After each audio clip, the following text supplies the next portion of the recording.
নমস্কার। এই মুহূর্তের বিশেষ গুরুত্বপূর্ণ খবর। সম্প্রতি রাজ্যের বিভিন্ন প্রান্তে একাধিক গণপিটুনির ঘটনা ঘটেছে। কোথাও ছেলে ধরা সন্দেহে, আবার কোথাও চোর সন্দেহে গণপ্রহারের শিকার হয়েছেন নিরীহ মানুষজন।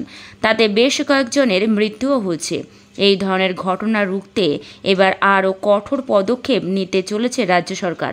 গণপিটুনির ঘটনা শক্ত হাতে দমন করতে নবান্নের তরফে সব জেলার পুলিশকে নির্দেশ দেওয়া হলো।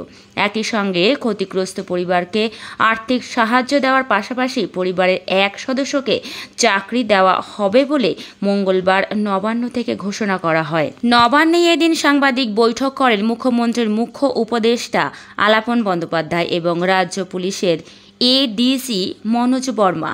সেখানে গণপিটুনির ঘটনায় কড়া পদক্ষেপের পাশাপাশি তারা ক্ষতিপূরণের কথা ঘোষণা করেন। আলাপন বন্দ্যোপাধ্যায় বলেন, সাম্প্রতিক কয়েকটি ঘটনার কথা রাজ্য সরকারের নজরে এসেছে। পুলিশ প্রশাসনকে এ নিয়ে সতর্ক থাকতে এবং আইনানুগ পদক্ষেপ নিতে বলা হয়েছে। সাধারণ মানুষকেও সতর্ক ও জাগ্রত হতে হবে। ঘটনাগুলি দুঃখজনক। এই ধরনের ঘটনায় ক্ষতিপূরণ যথেষ্ট নয়, তাও ক্ষতিগ্রস্ত পরিবারগুলিকে একটি করে হোমগার্ডের চাকরি ও পরিবার পিছু 2 লক্ষ টাকা আর্থিক সাহায্য দেওয়া হবে।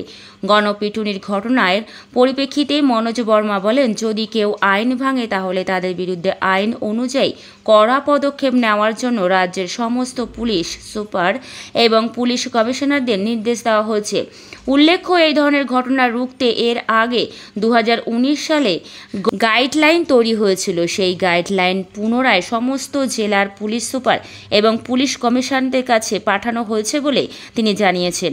পাশাপাশি পুলিশকে নজরদারি এবং সাধারণ মানুষের সঙ্গে যোগাযোগ আরও বাড়ানোর উপর জোর দিতে বলেছেন এডিজি। উল্লেখ্য, গত কয়েকদিন গণপিটুনির ঘটনায় যে সমস্ত জায়গায় মৃত্যুর ঘটনা ঘটেছে তার মধ্যে রয়েছে কলকাতার বউবাজার।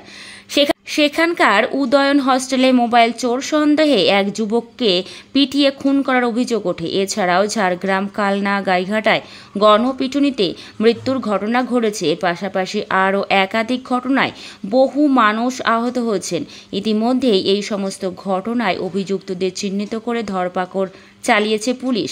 তারপরেও এই ধরনের ঘটনা বন্ধ হচ্ছে না। তাই এবার পুলিশকে আরও কড়া পদক্ষেপ নেওয়ার নির্দেশ দিল নবান্ন।